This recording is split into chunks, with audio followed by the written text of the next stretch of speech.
항쟁의 기관차 12월호, 끝중 정책. 쿠데타의 배후 조종자, 미국.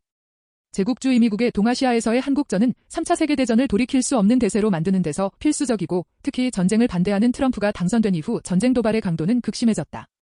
전시기염을 위한 국지전 도발은 미국의 이해관계와 맞아떨어진다.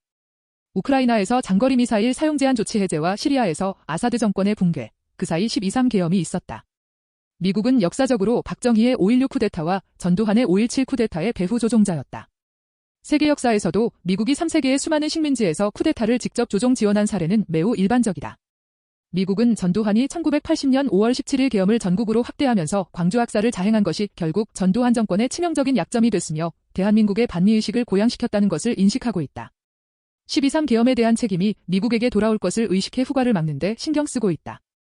미 당국은 이미 12.3 계엄에 대해서 사전에 인지하지 못했다며 선을 그었고 계엄 당시 주한미 대사 골드버그가 조태열 외교장관과 김태효 국가안보실 1차장에게 전화했는데 이때 두 사람이 전화를 받지 않았다고 밝혔다.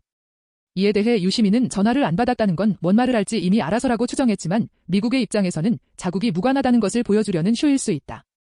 12월 12일 셔먼 미 하원 의원은 MBC 인터뷰에서 미국 역시 미국만의 정보 수집 능력이 있다. 대한민국 정부가 분쟁을 유발하는 조치를 취한다면 미국은 바로 알게 될 것이라며 계엄이 사전에 파악됐다는 것을 드러냈다. 2023년 한국 대통령실 도청 정황이 담긴 미국의 기밀 문서가 유출된 사건이 있었다. 김준영 국혁신당 의원은 셔먼의 발언에 대해 일개 의원이 알 수 있는 내용이 아니라며 미국이 윤석열 정부와 손절한 것이라고 말했다. 다른 한편 미군은 계엄 선포 직후 평택 미군 기지에서 서울로 출동할 준비를 했으며 헬기 이륙 지연으로 특전사 출동이 늦어진 사이 국회로 출동하려 했다. 12월 5일 주한미 사령관이 JSA로 향했고 12월 6일 파이브 아이즈 주한 대사들이 긴급 회동했다. 12월 8일부터 9일 미군 U2 정찰기가 한국 상공에서 조선이 아닌 한국군을 감시하는 정찰활동을 벌였고 12월 10일 전 세계에 3대밖에 없다는 미군의 첨단 정찰기 RC-135S 코브라볼이 일본 가데나 기지에서부터 2대 출동해 한국 상공을 날았는데 이는 러시아에서 2022년 4월 대륙 간탄도 미사일 사르맛을 시험 발사할 때 감시 비행한 것 외에 처음 있는 일이다. 한편 미 정부는 12.7 탄핵이 부결되자 탄핵안에 명시된 가치외교 비판을 문제시하며 결국 탄핵소추안에서 삭제하도록 압박했다. 야 6당이 발의한 탄핵소추안에는 소위 가치외교라는 미명하에 지정학적 균형을 도외시한 채 북한과 중국, 러시아를 적대시하고 동북아에서 고립을 자초하고 전쟁의 위기를 촉발시켜 국가안보와 국민보호 의무를 내팽개쳐왔다고 언급됐는데 이를 두고 미 측이 야당의 그 배경을 묻고 12월 9일 해리스 전 주한미 대사 등 미 전문가들이 강한 우려를 표시했다. 12월 12일 골드버그는 이재명 민주당 대표와의 만남을 취소했다.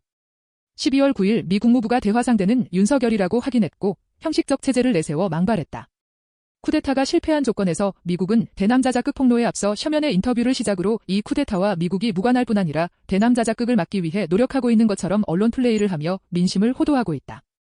12월 15일 탄핵소추안 가결 하루 만에 바이든은 한덕수 권한대행과 통화하며 북핵 위협과 러북 협력이 지속 심화되는 상황에서 미한 연합방위 태세를 그 어느 때보다 공고히 한다며 미한 동맹을 재확인했다.